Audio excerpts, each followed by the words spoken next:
কথা দিলাম উল্টো ঝুলিয়ে সোজা করবো উত্তরপ্রদেশের মতো।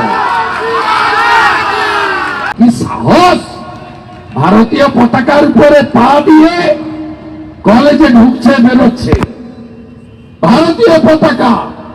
এক্ষুনি যদি আদানি বিদ্যুৎ বন্ধ করে ৮০% অন্ধকারে চলে যাবে।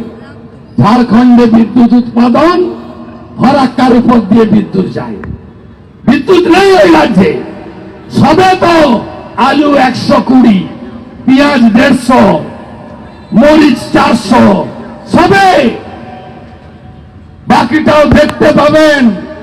পাকিস্তানে যেমন ১ কেজি আটার দাম ৪০০ টাকা, ১ লিটার পেট্রোল ১০০০ টাকা হয়েছে। এই ইউনুসের বাংলাদেশের অবস্থাও কি হবে আপনারা দেখতে পাবেন। ১ কেজি পেঁয়াজ না পাঠালে ভারত থেকে চিৎকার করে যায়, ভারত হাটাও, পাঠাবেন না রুগী ভারতবর্ষে। পশ্চিমবঙ্গে পাঠান, করাচি, লাহোরে। ডাক্তার বাবু অনেকেই সোশ্যাল মিডিয়ায় বলছেন আগে দেশ পরে রোজগার, এই বাংলাদেশের রুগী দেখব না। আমি এই ডাক্তার বাবুদের হ্যাটসঅপ করি। কি বলছে? বলছে প্রামাণিক সিল, মানে আমাদের হিন্দুদের যে নাই নাপিত সম্প্রদায়, বলছে এদের কাছে চুল দাড়ি কাটবেন না। কি বলছে? ময়রা, মোদক, মিষ্টি বানায় হিন্দু সম্প্রদায়ের লোকেরা, ময়রারা দীর্ঘদিন ধরে, যেমন মালাকাররা ফুলের মালা বানায়। বলছে ময়রা মোদকদের কাছ থেকে মিষ্টি খাবেন না, মিষ্টি কিনবেন না, নিজেরা বাড়িতে মিষ্টি বানান। বন্ধু, এটা যদি ভারতে আমরা শুরু করি কি হবে? ভালো হবে তো? আমাদের নিউটনের থার্ড ল বলে গেছে না, প্রত্যেক ক্রিয়ার সমান এবং বিপরীত ধর্মী প্রতিক্রিয়া আছে। তাই মুখ সামলে কথা বলুন, মুখ সামলে কথা বলুন, নইলে আমরাও 2,33,27,000 হিন্দুর ভোট পেয়েছি। আমি মমতাকে নন্দীগ্রামে হারিয়েছি শুধু হিন্দুদের ভোট নিয়ে।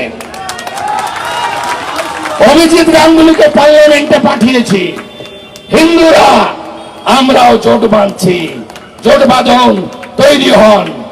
ফালাকাটার বদলা নিতে হবে, গার্ডেন ব্রিজের বদলা নিতে হবে, হাওড়ার শ্যামপুরের বদলা নিতে হবে, বজবজের নোদাখালীর বদলা নিতে হবে, বেলডাঙ্গার বদলা নিতে হবে। জাগো হিন্দু, জাগো হিন্দু, জাগো হিন্দু, দুনিয়ার হিন্দু এক হও। আপনারা তো শুনলেন রাজ্যের বিরোধী দল নেতা শুভেন্দু অধিকারী কি বললেন। তবে বাংলাদেশ যতই ঘুড়ি উড়াক না, লাটাইটা তো কিন্তু ভারতের হাতেই। বাংলাদেশের মোট আমদানির 18% আসে ভারত থেকে। ভারত থেকে রপ্তানি হয় চাল, গম, পেঁয়াজ, মশলা, পেট্রোপণ্য থেকে যন্ত্রাংশ। তাছাড়া শিল্পের কাঁচামাল যায় ভারত থেকেই। কেবলমাত্র বস্ত্র শিল্পের জন্য তুলার সিংহভাগ যায় ভারত থেকে। যে দেশের স্বাধীনতায় সংখ্যালঘুদের বড় অবদান, এখন তাদেরকেই উৎখাতের ছক। ভারত না থাকলেই একটা দিনও চলবে না বাংলাদেশের। তাছাড়া শুভেন্দু অধিকারী তো বলেই দিলেন, ফারাক্কা দিয়ে বিদ্যুৎ না গেলেই বাংলাদেশ অন্ধকার হয়ে যাবেই।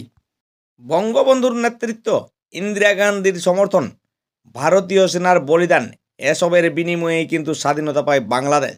কিন্তু বর্তমান বাংলাদেশ থেকে যেভাবে লাগাতার ভারত বিরোধী মন্তব্য বেরিয়ে আসছে, গত কয়েক মাসেই হিন্দুদের উপর অত্যাচার, ঘর বাড়ি লুটপাট, মারধর, চাকরি থেকে জোর করে বরখাস্তর মতো অভিযোগ সামনে এসেছে, তা কিন্তু ইতিহাস বদলে দেওয়ার কাজ চলছে, এমনই কিন্তু মত বিশেষজ্ঞদের। তবে বাংলাদেশের হিন্দুদের উপর অত্যাচার নিয়ে এবার কড়া বিবৃতি দিয়েছেন রাষ্ট্রীয় স্বয়ংসেবক সংঘ। তাছাড়া গত কয়েকদিন ধরেই ঢাকার উপর চাপ বাড়াচ্ছে নয়াদিল্লিও। সংখ্যালঘুদের উপর অত্যাচার নিয়ে রাষ্ট্রসংঘে বিষয়টি পৌঁছালে আন্তর্জাতিক মঞ্চও কিন্তু আরও মুখ পুড়বে বাংলাদেশের। তবে সবচেয়ে বড় কথা হলো, চিন্ময় দাসকে যেভাবে রাষ্ট্রদ্রোহী মিথ্যা মামলায় ফাঁসি দেওয়া হয়েছে, তা কার্যত কোনোভাবে মেনে নিতে পারছে না বাংলাদেশের সংখ্যালঘু ও ভারতবাসীরা। চিন্ময় কৃষ্ণের মুক্তির দাবিতেই ওপার বাংলায় বিক্ষোভ দেখাচ্ছেন সংখ্যালঘুরা, আর তাঁর আজ কিন্তু এপার বাংলাতেও। আর এই আবহে আগামীকাল চিন্ময় কৃষ্ণের জামিন মামলার শুনানি রয়েছে, তবে জামিন পাবেন কিনা চিন্ময় কৃষ্ণ সেদিকেই এখন কিন্তু তাকিয়ে রয়েছে গোটা বিশ্ব।